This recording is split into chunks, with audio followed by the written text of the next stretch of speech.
अध्यक्ष महोदय, आज इस सदन में देश के किसानों और उनकी समस्याओं के बारे में चर्चा आरंभ हुई है। विराम। मैं ये कहना चाहता हूँ कि मैं भी एक किसान हूँ और किसानों की समस्याओं के बारे में जानता हूँ। इसलिए मैं इस संबंध में जो भी कहूँगा वह अपने अनुभव के आधार पर ही कहूँगा। विराम। देश की जितनी आबादी कृषि क्षेत्र से जुड़ी हुई है उसमें से 80% लघु किसानों की है। विराम। मात्र 20% किसान ही ऐसे हैं जो लघु किसानों की श्रेणी से कुछ ऊपर हैं। विराम। देश के अंदर खेती की जितनी भी जमीनें हैं वे इन 80% लघु किसानों के हाथों में है। विराम। अभी कुछ समय पहले ही इस सदन में आबादी के बारे में चर्चा चल रही थी। विराम।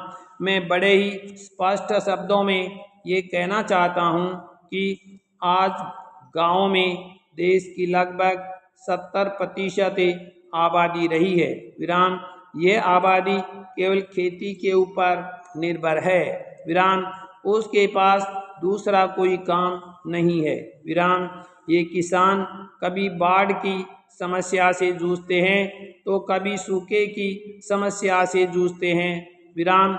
इन दोनों कारणों से उनकी पूंजी बर्बाद होती रहती है और वे ऋण के बोझ तले दब जाते हैं। विराम।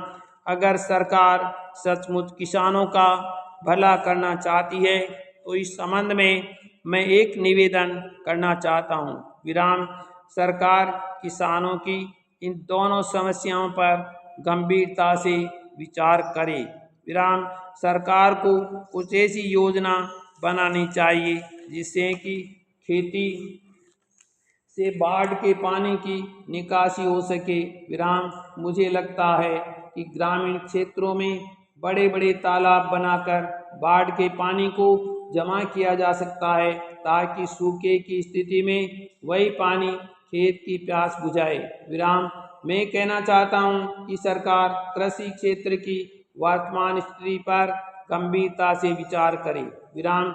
यदि सरकार कृषि क्षेत्र के विकास में रुचि रखती है तो देश के किसानों की समस्याओं को सुलझाना ही होगा। विराम। किसान इस देश की अर्थव्यवस्था की रीढ़ है, परंतु आज तक उनकी स्थिति सबसे बदतर बनी हुई है। विराम। मैं कृषि मंत्री जी का इस बात के लिए ऋणी हूँ कि उन्होंने किसानों की उपज का समर्थन मूल्य बढ़ाने की घोषणा की है। विराम। अध्यक्ष जी, मैं इस सदन के सभी माननीय सदस्यों का भी आभारी हूँ कि उन्होंने किसानों के कल्याण के लिए सदन में बहुत ही मूल्यवान और आदर्श विचार रखे। विराम।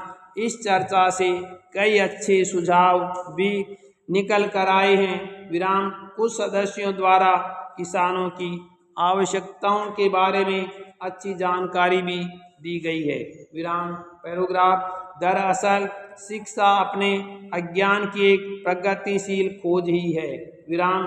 ज्यों ज्यों हम ज्ञान के इस अथाह सागर में डुबकी लगाते हैं, इससे निकले अनुभव के मोती हमें इस बात का एहसास कराते हैं कि अभी बहुत कम जाना है और अभी बहुत कुछ जानना बाकी है। विराम। जीवन के हर क्षेत्र में हम हर रोज इसी तथ्य से दो चार होते हैं। विराम। धार्मिक, दार्शनिक व आध्यात्मिक क्षेत्र में देखें तो भारतीय षड दर्शन व जैन बौद्ध दर्शन से नव्य वेदांत तक नित्य नवीन चिंतन सामने आते हैं और ईश्वर जीव जगत के रहस्यों पर से पूरी तरह पर्दा अभी उठाना बाकी है। विराम। पाश्चात्य दर्शन में भी सुकरात, प्लेटो, अरस्तु से कांट, हीगल, मार्क्स तक दर्शन की अनसुलझी पहेलियाँ अभी भी मानव के लिए अबूझ ही है। विराम। यदि इस क्षेत्र में कोई स्पष्ट निष्कर्ष स्थापित हुए होते तो विश्व भर में इतनी परस्पर विभिन्न धार्मिक, दार्शनिक मान्यताएं अस्तित्व में न होती। विराम।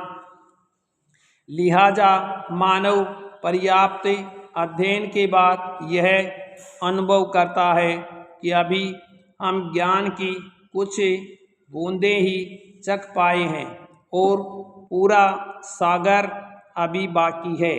विराम। सामाजिक और राजनीतिक क्षेत्र में तो हमेशा सुधार और समझ की गुंजाइश बनी रहती है। विराम। विशेषकर भारतीय समाज और राजनीति अपनी संरचना में बहुत जटिल है। विराम। कहीं एकल व संयुक्त परिवार का द्वंद्व है तो कहीं जातियों, उपजातियों, जनजातियों का विराट संसार। विराम। भारतीय समाज का जितना अध्ययन करते जाते हैं हम पाते हैं कि उसके और नए पहलू सामने आ रहे हैं। विराम। राष्ट्रपिता महात्मा गांधी ने भी अपनी आत्मकथा सत्य के साथ मेरे प्रयोग में अनेक स्थानों पर अपनी अल्पज्ञता, भूलों और त्रुटियों की ओर संकेत किया है। विराम। अक्सर यह देखा गया है कि जिन भी महापुरुषों ने प्रज्ञा के उच्च को छुआ उन्होंने अपने अज्ञान को उतनी ईमानदारी से स्वीकार किया। विराम। सच ही कहा गया है। विराम। व्यक्ति के और मनोवैज्ञानिक के स्तर पर हम दिन प्रतिदिन के व्यवहार में नित्य नए पाठ सीखते हैं। विराम। मनोवैज्ञानिक के अध्येता जहाँ नवीन अनुसंधान के माध्यम से मस्तिष्क की नई परतें खोलने में जुटे हैं, वही अमेरिकी राष्ट्रपति बराक ओबामा ने भी मस्तिष्क पर अनुसंधान के लिए करोड़ों डॉलर का नया कार्यक्रम शुरू किया है। विराम। चिकित्सा विज्ञान के क्षेत्र में तो इतनी तेज गति से अनुसंधान हो रहे हैं कि रोज नए रोग, उनके टीके और उपचार सामने आ रहे हैं। विराम। जंतु विज्ञान व पादप विज्ञान के अध्येता आज तक यह दावा नहीं कर सके हैं कि दुनिया की सारी प्रजातियों की खोज कर ली है। विराम।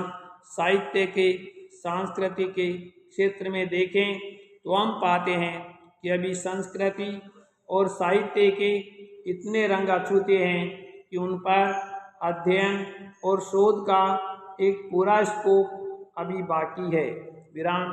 पुरातात्विक खोजों से ही 1921 में पता चला था कि भारत में वैदिक सभ्यता से पहले भी सिंधु नदी के किनारे हड़प्पा, मोहनजोदड़ो की सभ्यता फल फूल रही थी।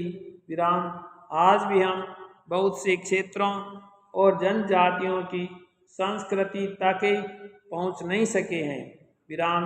विश्व भर के साहित्य को पढ़ने पर हम पाते हैं कि दुनिया कितनी वैविध्यपूर्ण और बहुरंगी है और हम अभी इसके बारे में कितना कम जानते हैं। विराम।